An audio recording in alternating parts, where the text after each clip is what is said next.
Τα λιοντάρια.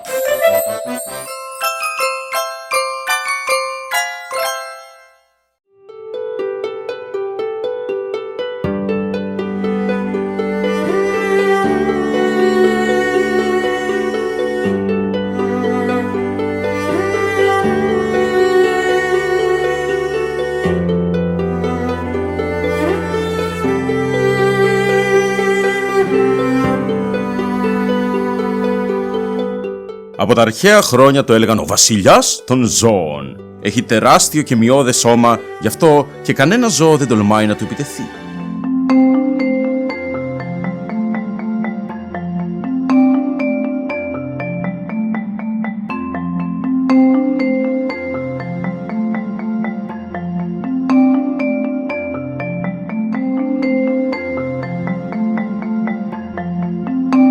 Όταν είναι αγριεμένο, βγάζει μια δυνατή κραυγή που μπορεί να ακουστεί χιλιόμετρα μακριά.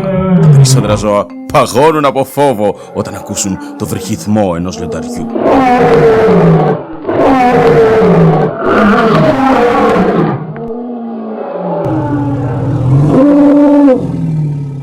Το αρσενικό λιοντάρι ξεχωρίζει από την πυκνή και μεγάλη χέτη που έχει γύρω από το κεφάλι και το λαιμό του.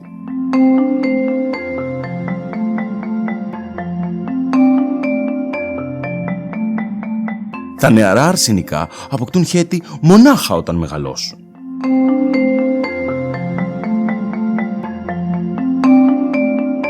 Το θηλυκό όμως, που ονομάζεται Λένα, δεν έχει χέτη.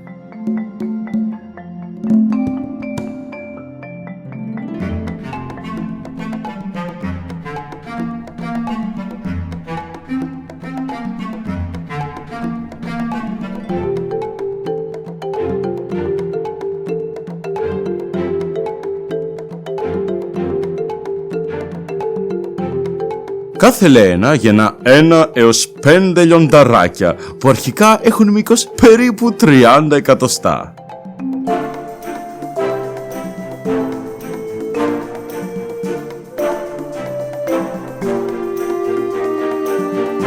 Θα αποκτήσουν και αυτά σύντομα όμως το μεγαλοπρεπές ανάστημα ενός λιονταριού.